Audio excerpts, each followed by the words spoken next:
Good morning. My name is Amy Major and I'm MBA Recruitment Manager here at Saïd Business School. Thank you for joining us this morning or this evening, depending on the part of the world that you're joining us from.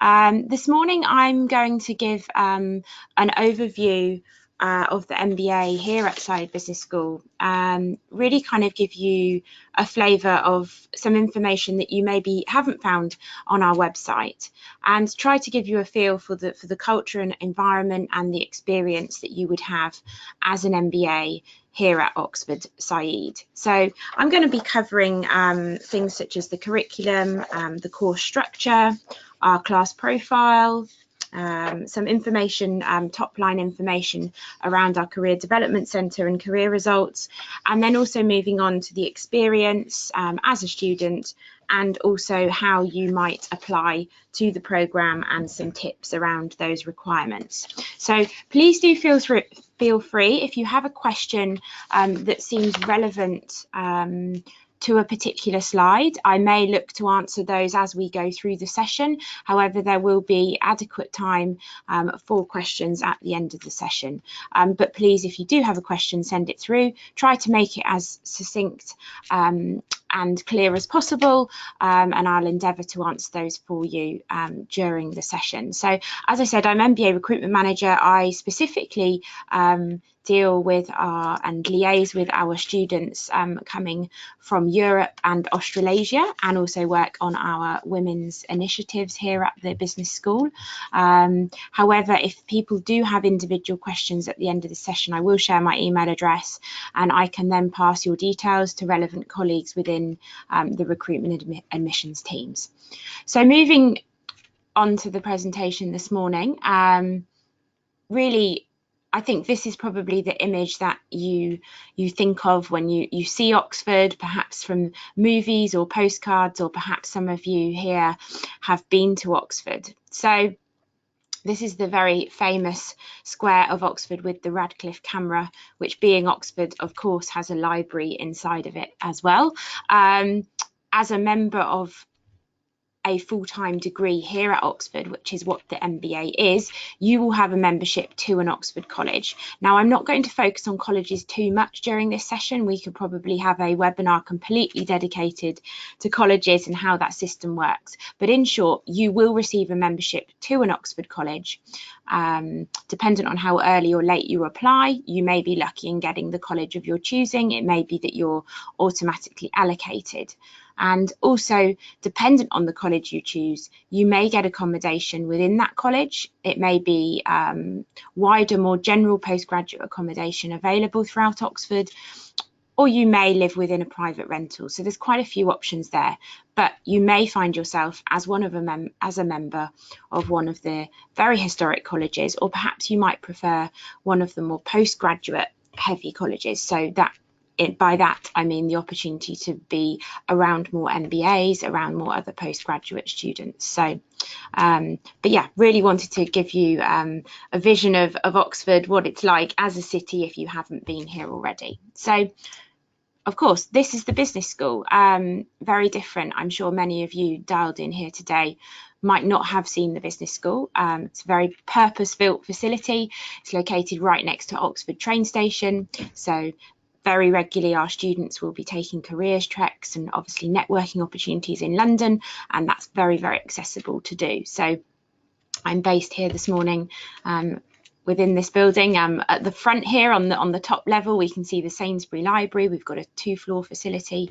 And how you should think about this is the business school is where you will spend all of your time during the day. Essentially, anything to do with the MBA will take place within the 4 walls of the business school. Think of the college as your access to that wider network, to wider activities, and I will come on a little bit further in the presentation as to the sort of wider Oxford experience in general.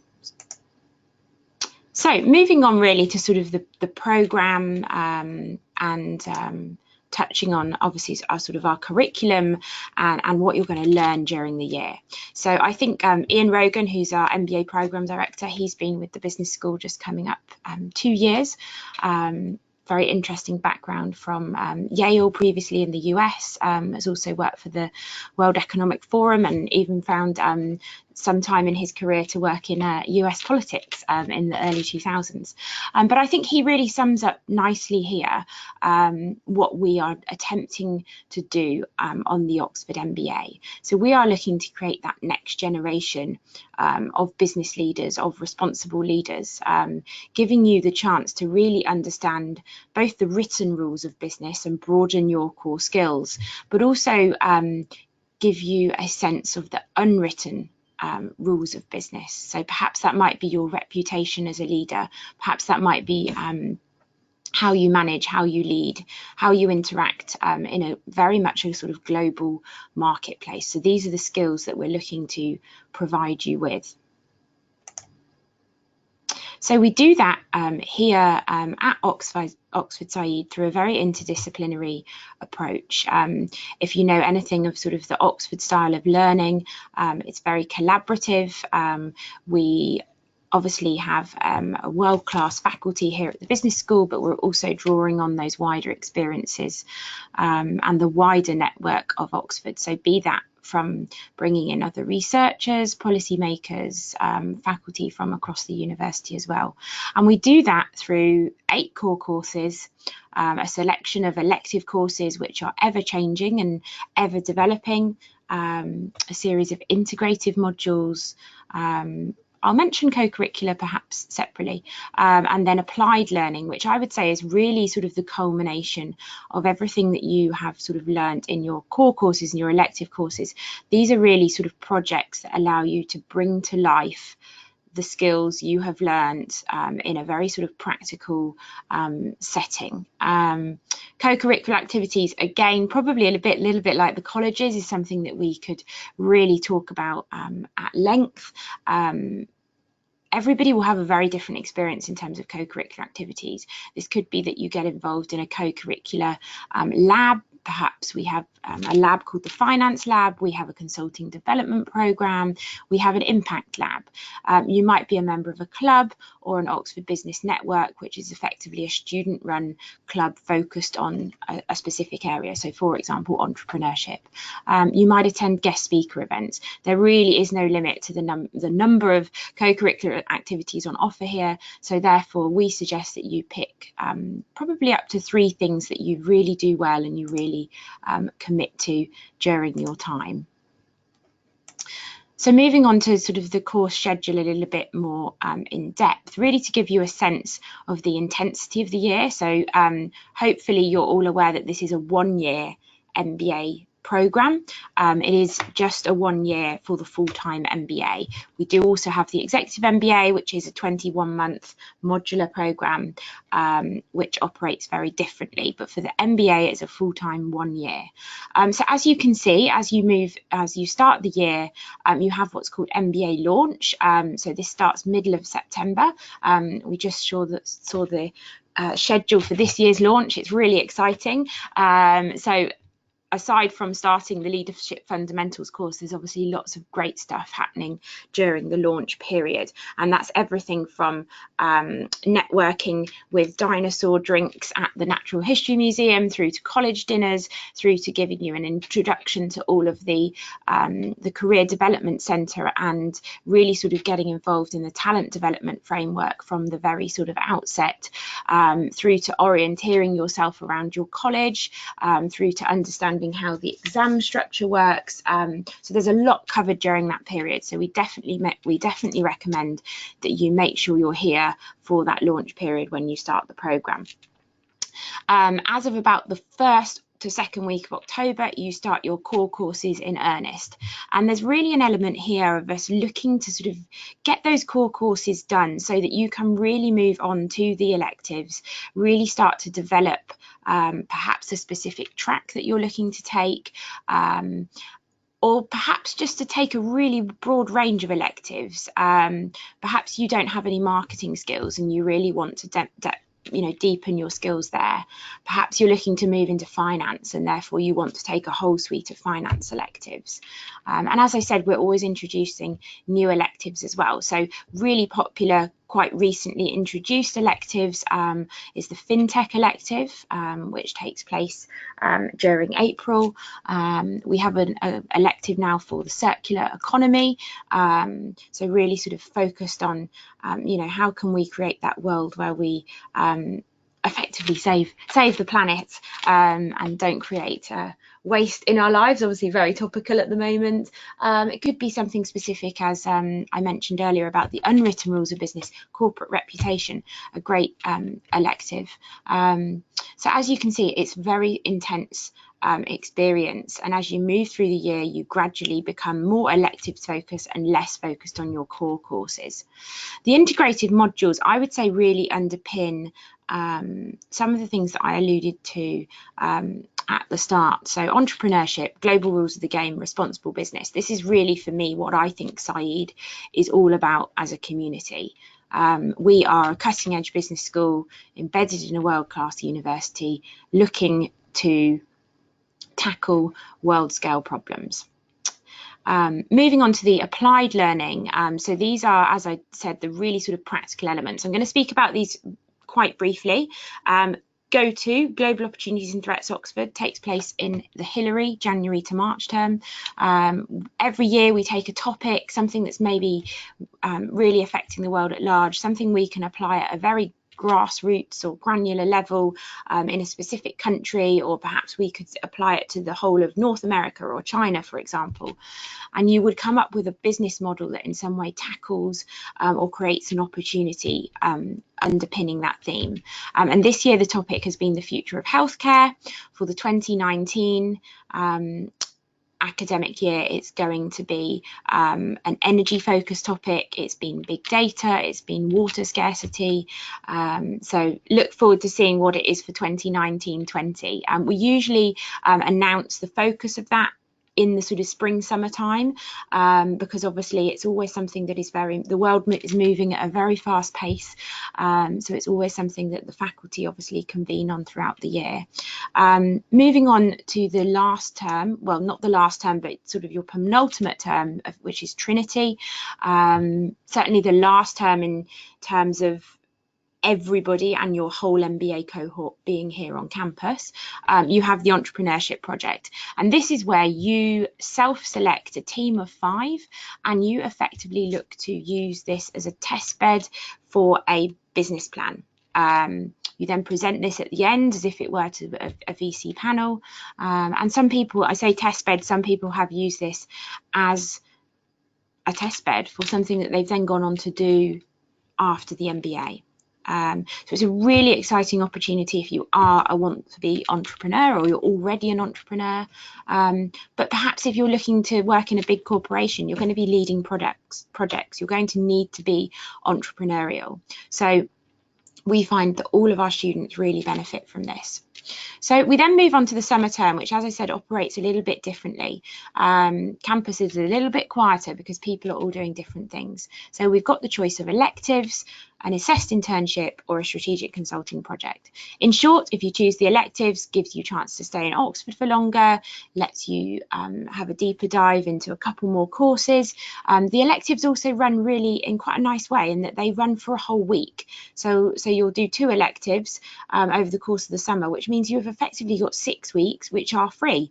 So you're not actually just doing electives. Now, some of our students may look to therefore take up mini projects, or maybe like what we term, say, a mini internship. So perhaps you want to do something sort of pro bono or volunteer project somewhere else in the world, take up a global experience. But the last 2 options are something that would take up the whole of the summer, being an assessed internship. Naturally, you might find this earlier on in the academic year, particularly if it is for a large employer and it's a sort of a structured internship program. So thinking of the likes of sort of Google here, for example, or Amazon perhaps.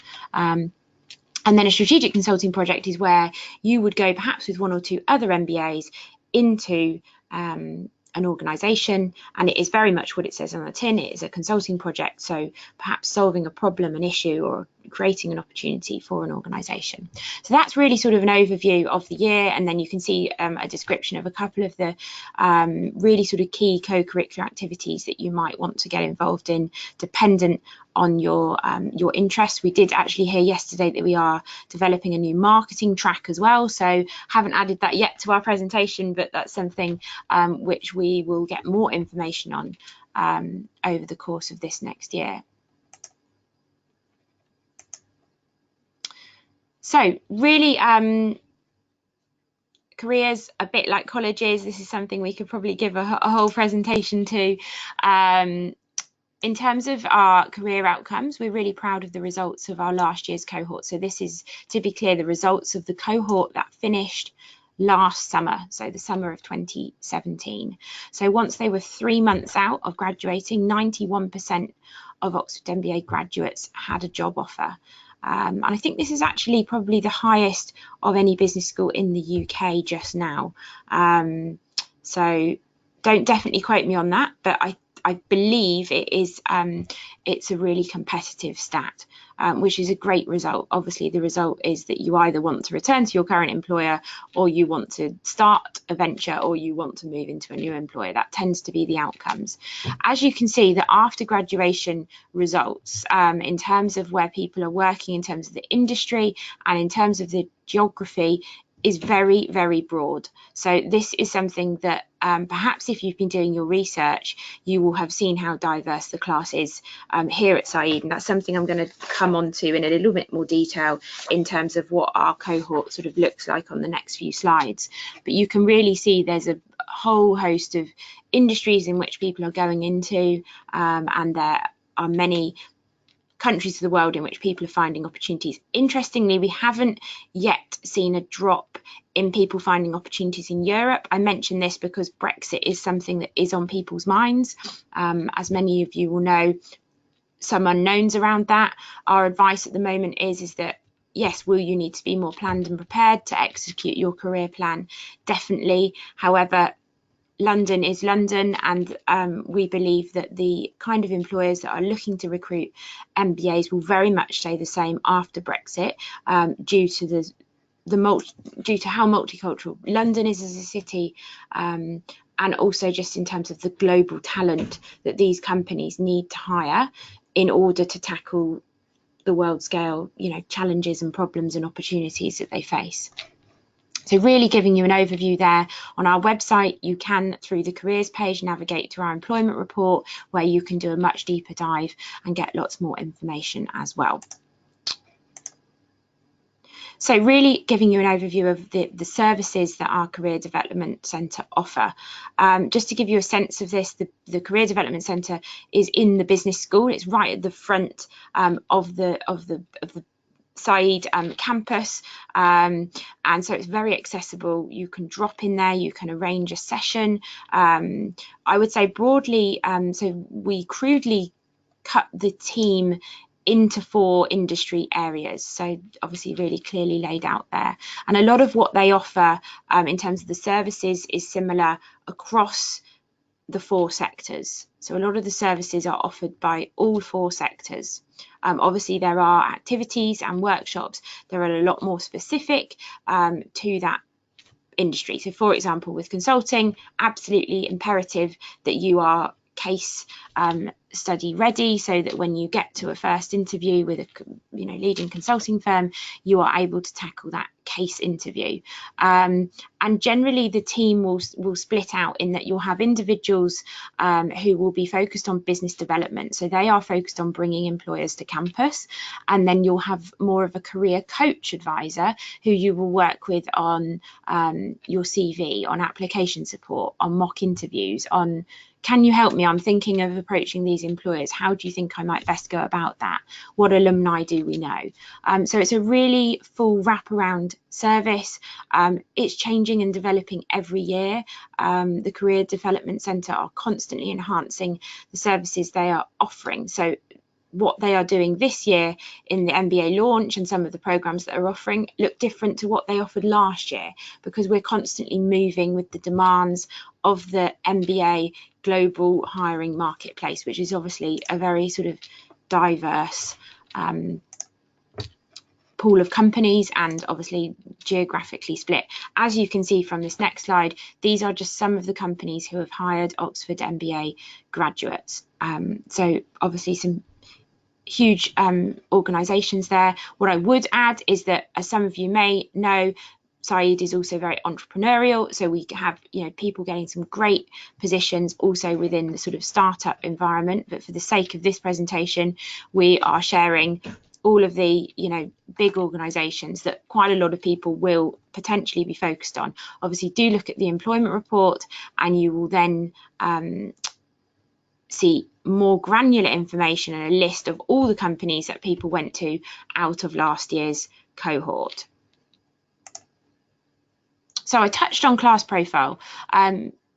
If you are looking for a global experience, if you want to put yourself out of your comfort zone, if you want to meet people of different cultures, different backgrounds, Saïd, I think, is a great place to be. And you can really see that really demonstrated here. So 320 to 30 students every year, that's the target class size for us. We don't plan to increase that, where 41% of them are women and made up of 60 nationalities. I have to say, I've personally myself been with Saïd for 2 years.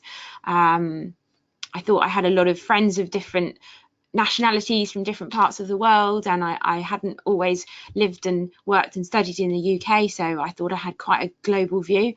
Personally, my mind was blown when I joined the community here, and still every day through meeting different students, my mind is opened by the backgrounds from which people come from, the work they've done, the things they're interested in, and just the overall diversity of the class. If we look at this year's incoming class for next month, I was having a look at the profile the other day, which is obviously just finalised, and there's 25 countries from which we only have one person.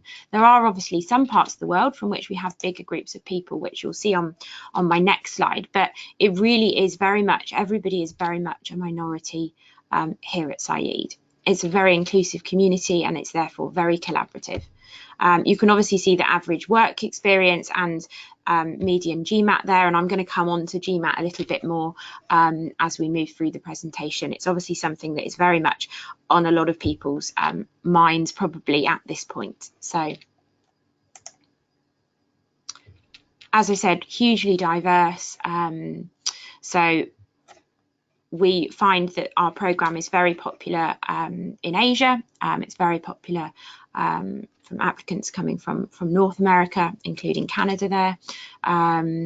We've actually seen an increase this coming year of people coming from Europe, which it does include the UK. As some people may be aware, we definitely have a focus on Africa here at Saïd. It's not so we're not a business school with quotas. We don't look to attract a certain percentage of individuals from any one country, but Africa is definitely somewhere where, driven from the dean throughout the school, we have had a focus on Africa and other developing markets as well. But we definitely see Africa as a continent where there is a lot of opportunity over the next 2 decades. Oxford is always thinking very much in the future. We never think a year, 2 years in advance. We're thinking about the next 10, 20 years. So, as I said, just reiterating, if you want a global experience, if you want to be put out of your comfort zone with no one type of person, very much not a one-size-fits-all approach, Saïd could definitely be your home for the MBA. So we talked briefly about colleges. So, as I said, the business school, the 4 walls of the business school, everything that surrounds your MBA experience. The colleges are everything that gives you access to the wider university. So it could be formal dinners. Most colleges will have different formal dinners on a weekly basis. Some of those you can wear your casual clothes, others you may need to dress up a bit more smartly, or even wear the gowns that I think some of you will have probably seen if you Google imaged Oxford University at any point in your life. There's obviously balls as well, which I think I've got an image on as we move forward. You've got guest speakers at your colleges. I think one of the biggest opportunities of everything that comes out of your college is the discussions that you will have that you won't have expected. And so it's really sort of this is really where the unexpected and the serendipity of Oxford really comes in. So that chance to go to dinner and maybe have a poet on one side of you and an astrophysicist on the other. The dining halls of Oxford are where those great conversations may happen. Or perhaps at the networking at a guest speaker event. I should mention as well that the doors of Oxford are sort of really open to you in terms of the wider department. So if you're interested in policy and you want to attend speaker events at the Blavatnik School for Government, or if you're interested in education, or if you're interested in economics, you can get access to talks happening across the whole university. And as I touched on accommodation, which, as I said, also is something that you need to navigate once you have your offer, and there are lots of different options available, and your options are more open the earlier the round you apply in. The later you apply, the less options you have. But to allay people's fears, Oxford is very much a university town. There's 23 students just at Oxford University alone. There's also another university at Oxford called Oxford Brookes, and so it's very much a student town. So there is plentiful accommodation. So this is not something you need to worry about in terms of where you live, but you do need to make a plan once you have your offer. So moving on further into the Oxford experience, I mentioned balls, and I probably sort of touched on that a little bit before, but the Oxford University Student Network. So this is where you can really expand your horizons outside of the MBA cohort. I led a panel a few weeks ago, and somebody said to me, it really doesn't matter what college you're in because you'll spend all your time with your MBA, your MBA colleagues. Somebody else said, well, I do everything within my college, and I play this sport, and I'm in this club. So I think it's really important. So everybody will have a very much a different experience when you move into sort of what that experience looks like outside of the MBA. I really can't stress enough how you can very much craft your own experience during the year. I've mentioned sports, clubs. The MBATs is something that happens which we think is a really great part of the year here at Said. It's a MBA tournament, is what MBAT stands for. It's effectively a mini Olympics of MBAs from around 12 business schools that convene on HEC Business School in Paris every May. And we're very proud that Said has won this for 2 years in a row. So there's no pressure on the 2018-2019 cohort to bring it home to Oxford for the third time. But I show you this more also not just to show the the sporting success of the MBATs, but to show you what our community looks like. This is really quite a big number of our MBAs here. Around 250 of the 330 students went to Paris for the MBATs. There's quite a large number of them in this photo, but I think it just really is a great representation of the diversity of the class as well. And obviously you can see the Dean there actively embracing the MBAT win. So. And the Oxford experience, I've talked a little bit about speaker events. For any of you not aware, we have an institution, a space, the Oxford Union. It's the Historic Debating Society of Oxford. So this is really somewhere where you can look to hone your debating skills. It's where some of the world-class leaders over the years have really honed their own skills to go out into the world. And we do have an Oxford Union rep as part of the MBA every year. So there's a chance for the MBA cohort to really sort of get involved in who might be coming to speak at the Union. And it's something that you have a lifelong membership to as a student of Oxford. And this is obviously one of our recent speakers over the last year, Michael Bloomberg. So just giving you an example there of the type of speakers that Oxford will attract. So I'm going to give you some more practical information here. I'm aware we had an application tips webinar last week with my colleagues Liam and Charlotte, so some of you may have been dialed into that. For anybody that wasn't, I would suggest that in the follow-up that we'll send out to this, that we share the recording from today, but also the recording from the application tips webinar as well. So I'm going to not talk as much in detail on application requirements as Liam and Charlotte did last week, but if you do need further application tips, there will be more application tip webinars coming down the line. If you're applying in stage 1, we will be having a webinar just that week, a couple of days before. So if people have last minute application worries and fears that need allaying, we will be having another webinar then. So really just to talk about the requirements, and these are mandatory requirements. So it's important that you have all of these things in place at the time when you apply.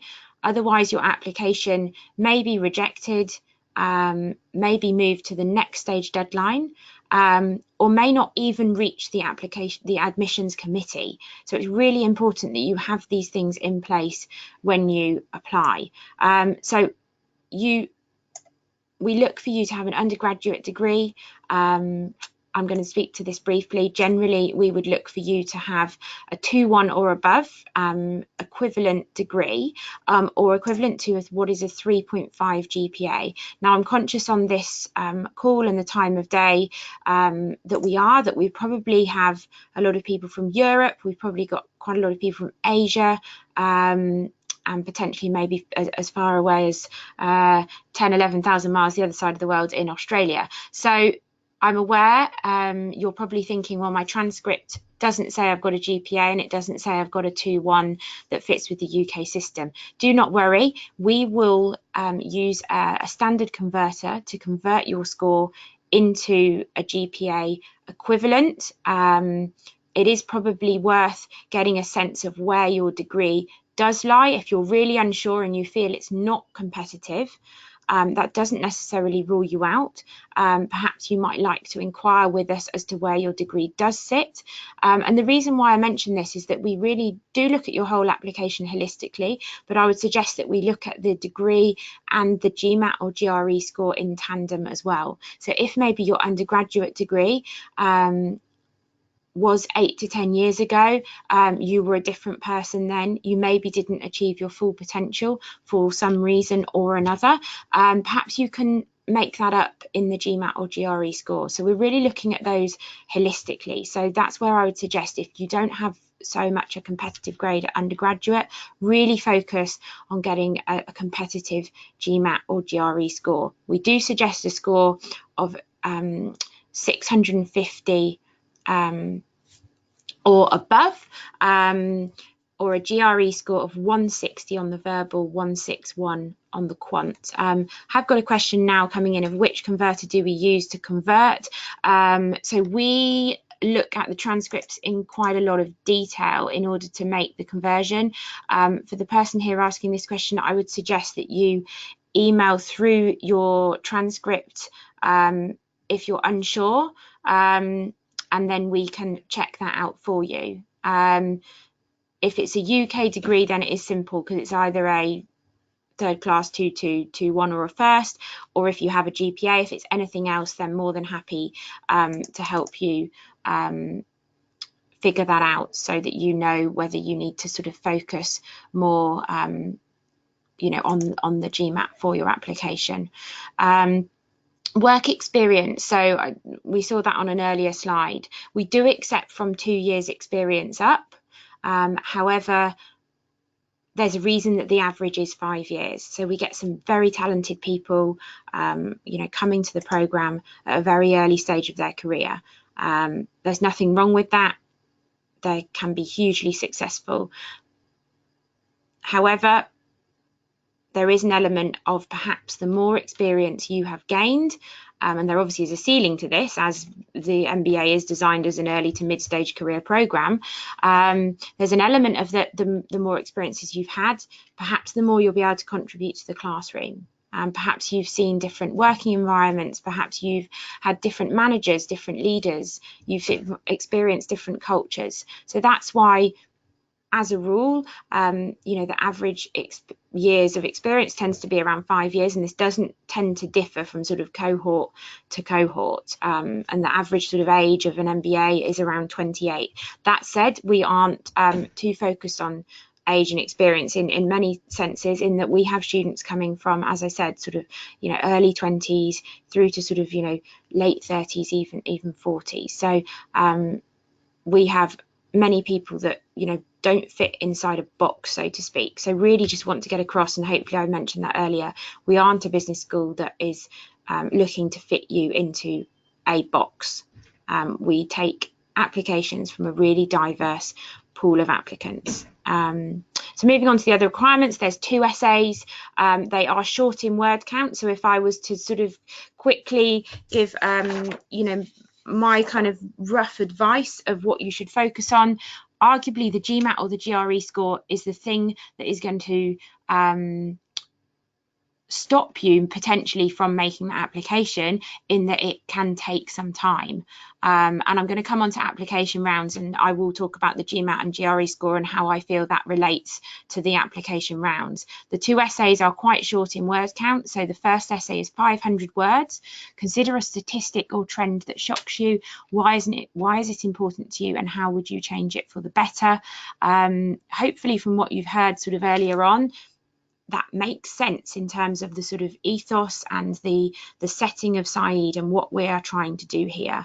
It's a great opportunity to talk about something that you feel passionate about, not that you think we will find shocking, but something you personally find shocking.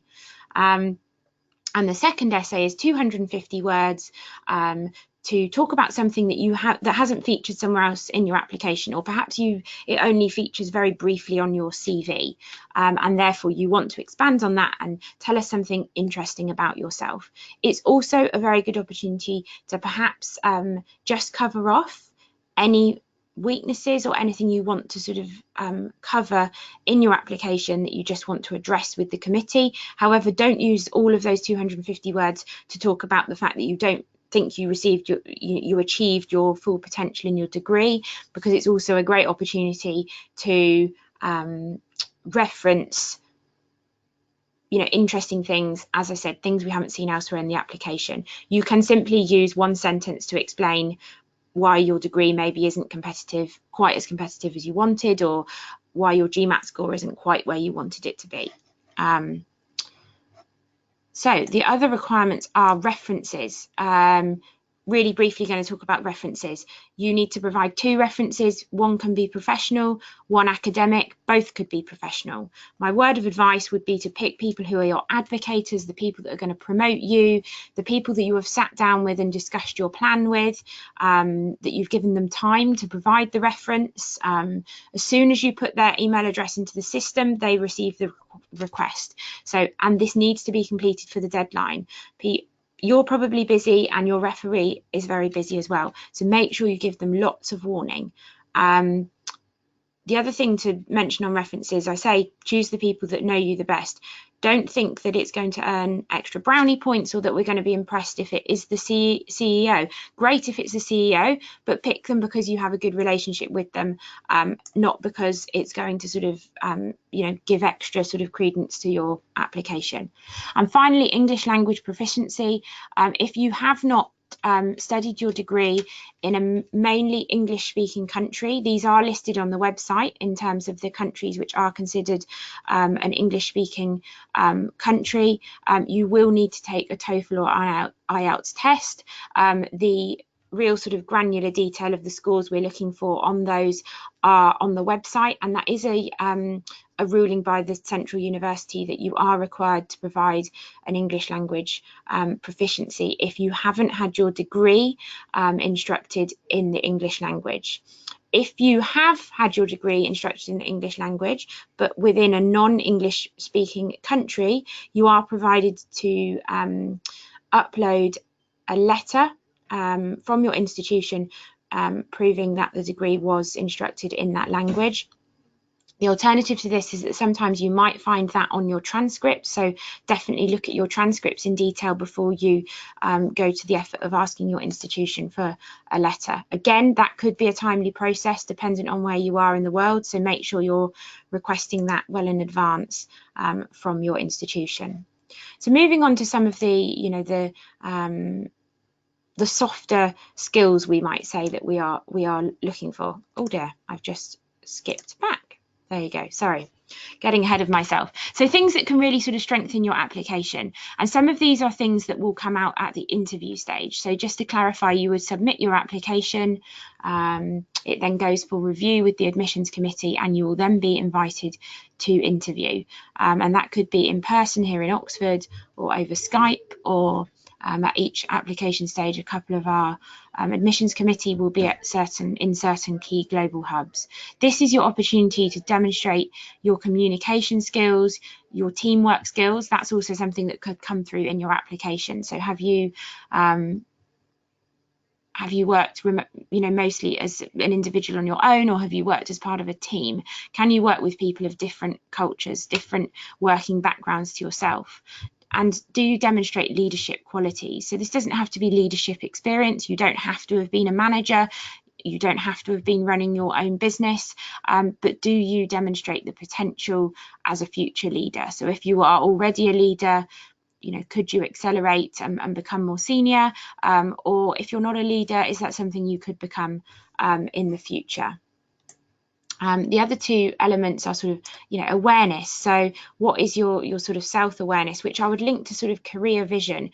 We are looking for people who want to, take on the world and change the world, arguably, here at Oxford, but we are also looking for you to have a sense of realism.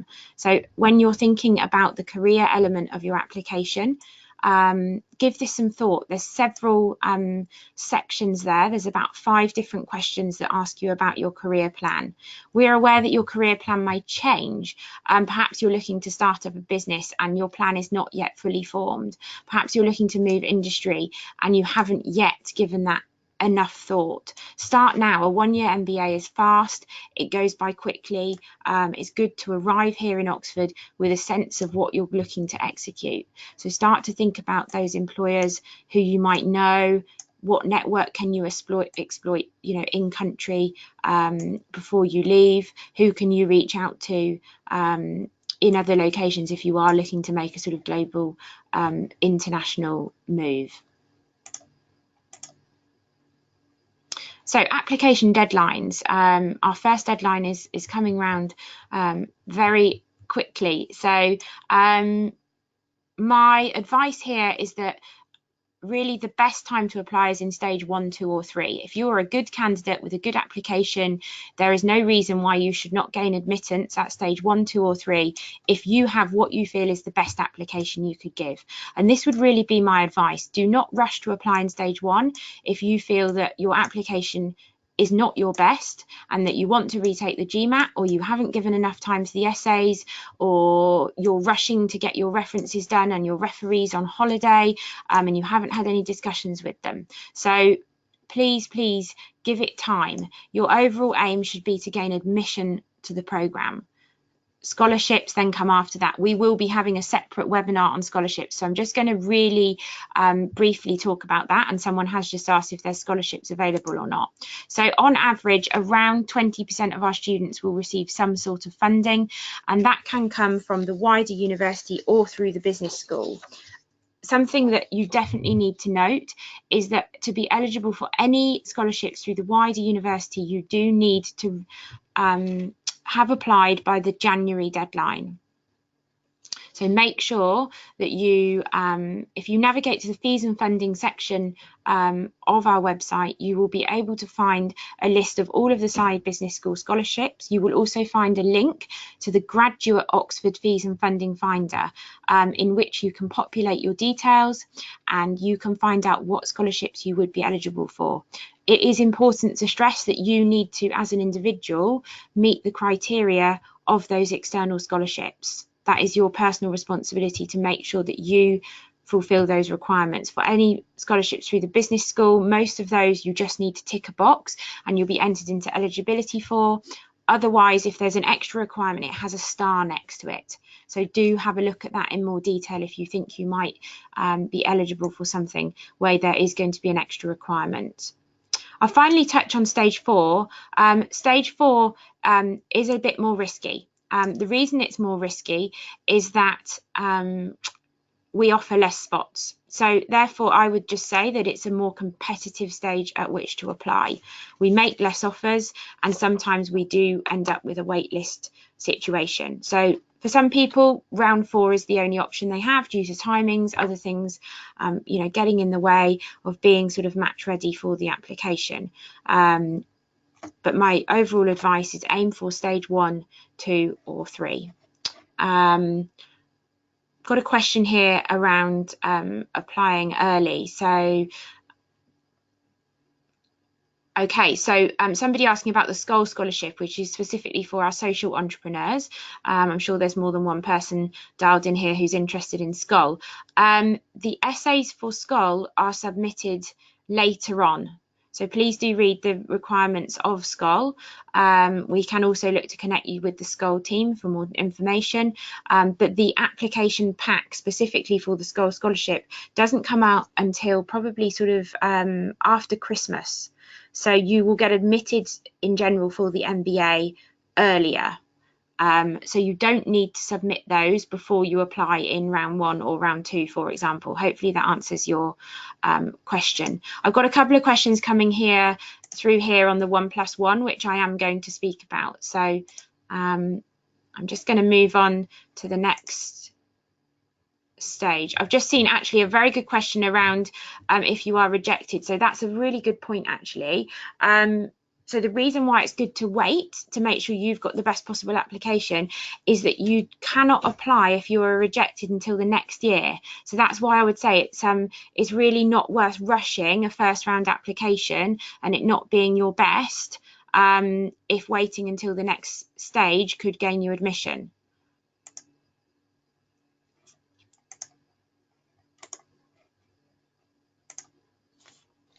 Okay, so next steps, a few things you can do. You can send us your CV at mba-recruitment@sbs.ox.ac.uk. We'll put that email address in the follow-up, and I'll put it into the answer box here so everybody can see before we finish. You can download a brochure. A good thing if you're thinking about applying for 2019-20 and you haven't started your GMAT GRE preparation, get onto that as quickly as you can. Visit us. We've actually got our first open house event of the year this Friday. It is rather full, I've got to say. So if you are looking at making a last minute trip to Oxford, then email me and I will kindly add you to the list. And the other thing to suggest is to start your application. We don't put any judgment on you for how long you have it open for, so please just start it, get a sense of what's involved. As I mentioned, there's quite a lot of questions around your career planning, so you do need to get a sense of what you'll need to do in order to complete that application. The thing that we haven't mentioned on here is that we visit a lot of international global locations. So when you email the MBA recruitment team, you will quite often up until Christmas receive out of office alerts. That's because we're holding information sessions in various countries of the world. So please do navigate to the events section of the website. You will see pretty much every event up until Christmas. We've got a few more to upload there, so please do look out for the events, and you can also connect with the relevant regional recruitment managers. So I've got lots of questions coming now. So I'm going to look to answer those. I'm going to try and bunch them together and make it as cohesive as possible. If you have got other questions, we have 10 minutes remaining, so please do pop those through. I'm going to try to answer all the questions that come through. And I'm just really going to leave you here with this quote from the Dean. So Peter Stefano, he's been with us a few years now, and I would say he really is an excellent driver of the vision of our school. So I think he really just, sums it up. What Saeed is really all about.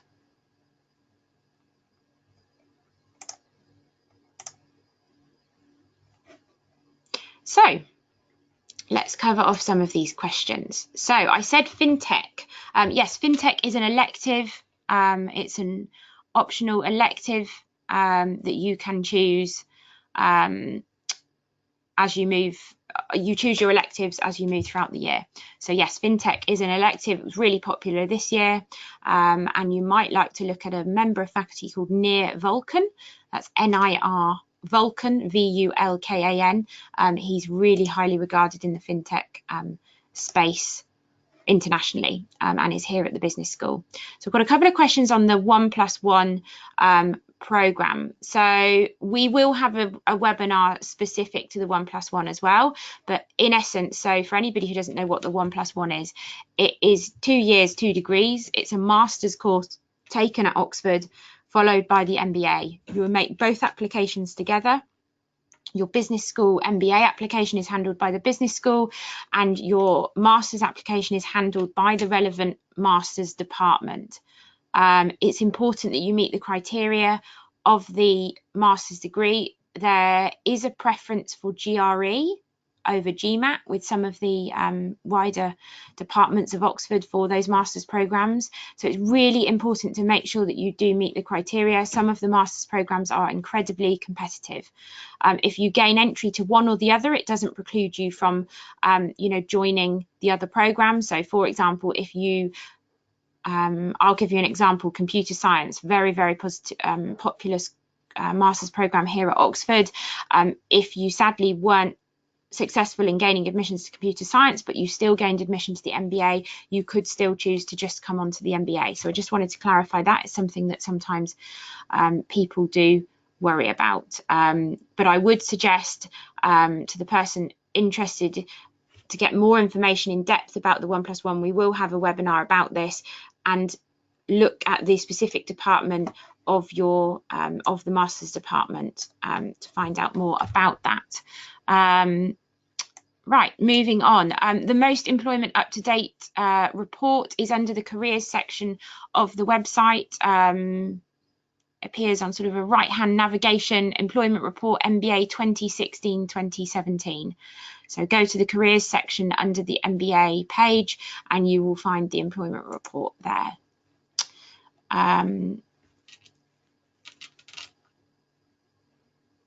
Okay, I've got a question about, does a master's work towards a thesis count as part of your professional experience? Yes, absolutely. Quite a lot of our students do come here with master's degrees. We've got another person asking if you can apply with a master's degree in addition to an undergraduate. Absolutely. It adds to your candidacy. It adds to who you are as a person. It probably adds to part of the reason that you're looking to do the MBA. Perhaps you're somebody that just has a thirst for learning and education, which some of our students do. So absolutely counts towards.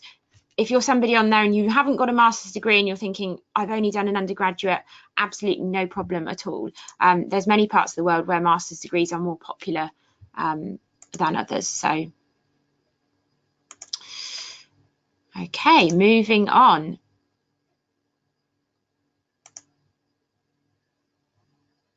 Okay, we've got a question about entrepreneurial plans and the Oxford Foundry. So the Oxford Foundry is a space that's located 2 minutes from the business school. It's designed for the whole of the university. It's a 2-floor co-working space. It's actually an old Victorian ice factory. Little interesting fact there for you. It has an accelerator on the top floor. If you do have a startup venture, you can look to get your project approved as part of the LEV8 accelerator. That's LEV8, LEV8 accelerator. We even launched a women's accelerator this summer, which was great. It's for the first time. So there are some really good entrepreneurial opportunities through the Foundry. Obviously, this person's saying, does somebody immediately start their business after the MBA? Well, that might come down to, how fully formed your plan is. That might come down to your financial commitments. I would say, for the most part, people that become entrepreneurs perhaps have a 2-step towards that sort of master plan. So it's quite common to see people even going into consulting and then using a couple of years in consulting to move into something more entrepreneurial. So that will really be down to you. But yes, we absolutely do have people coming onto the program that are already entrepreneurs, and we have people leaving the program and starting something up straight after, definitely. But it's again, probably not, there's no sort of one common thread there. Someone just asking for reconfirmation on the Scholl Scholarship. I'm going to re-clarify back on this because there is an application pack for the Scholl Scholarship that comes after you've been admitted to the MBA. So I'm just going to double check because I want to verify that.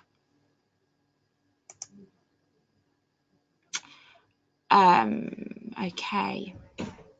Somebody asking about digital marketing. Yes, there's loads of digital marketing electives.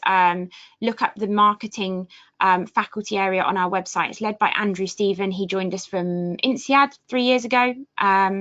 He's from Australia. He has grown the marketing faculty tremendously. So there's loads of electives. There's a big global marketing initiative here at the school. And as I said, we were in a session with careers yesterday, and we heard that there's going to be a new sort of marketing track coming out as of this academic year. So do look out for more information coming out on that. Wow, we've got someone with a real thirst for learning here. They are wondering whether they can pursue a PhD later at Oxford. Yeah, if that's something you want to look into, then absolutely. Obviously, you would need to make a separate plan for that. But yes, that is, you know, something that you could definitely look into. It will just very much obviously depend on your area of study and research as to sort of how you go about making that happen.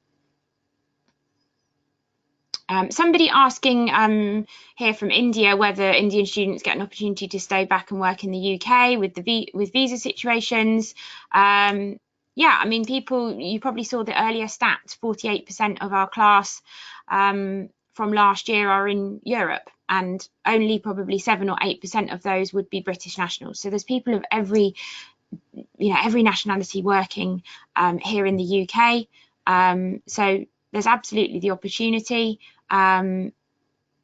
You just need to start your plan early. If you obviously, you know, are going to have, you know, a visa that you're going to need to obtain, then the earlier you can start your career plan, the better. Again, a question on location, but relating to summer internships. Can the MBA summer internship be done outside of the UK? Yes, you saw we've got 28% of our students are from North America this year. So I've seen popping up on LinkedIn lots of, well, a few weeks ago, quite a lot of students are doing internships over in the US. Yeah, people are doing internships all over the world. Equally, obviously, we have got some really good links here in the UK. So there's lots of international students doing internships in London as we speak.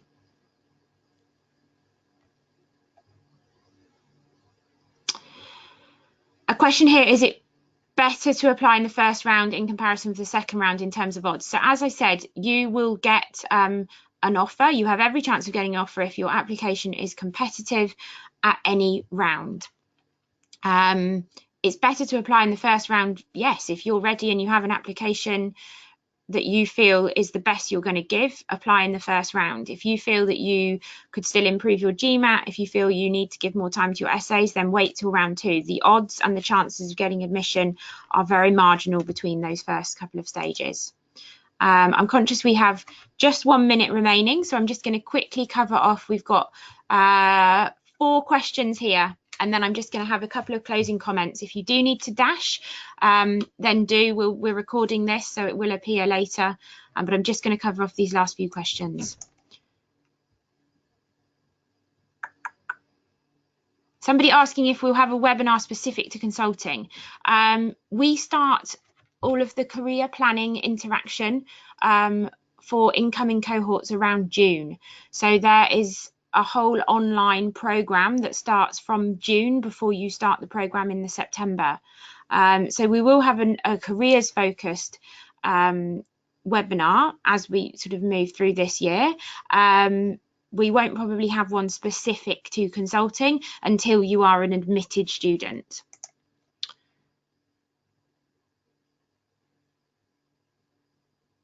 A gentleman here with quite a specific 1+1 question around work experience in health or business or both. I think your question is specific to a specific master's, so I would suggest you email us. I'm going to give you the email address at the end. So,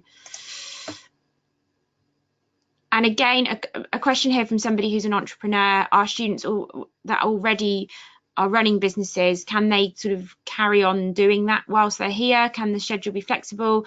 I would say from experience, most people that had a business made sure that it was in a shape that they could leave that with somebody else or with their team to take the lion's share of responsibility whilst they were here in Oxford, because you're going to be busy and there's going to be lots going on. So you might be able to have your eye on that business, working on it full time, or for most of your time, definitely not.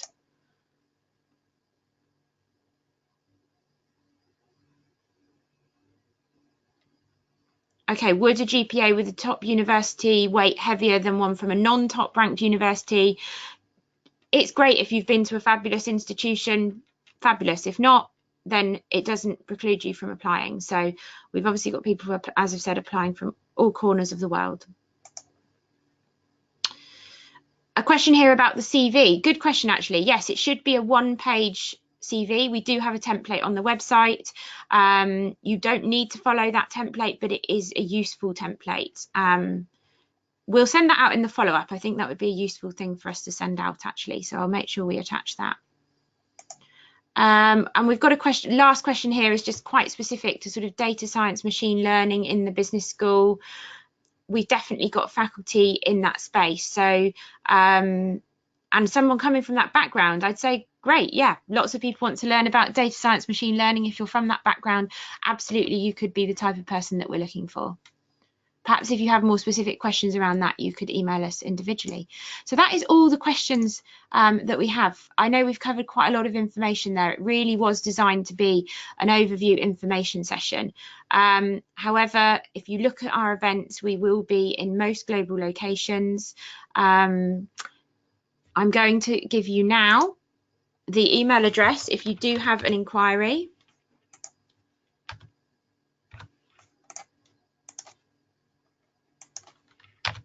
And it's not letting me type. This is annoying. Okay, the email address is MBA with a hyphen recruitment at sbs.ox.ac.uk. So that's MBA hyphen recruitment at sbs.ox.ac.uk. It's letting me type in the chat box. I'm going to send it to everybody there.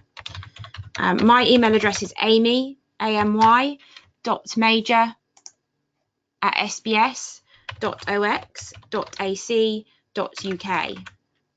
I am just about to head off on some travels in the next couple of days, so I will always reply, but it might sometimes take a couple of days, and we've got our big open house here in Oxford on Friday. So hopefully that's been interesting, and you found out some information that you didn't have already.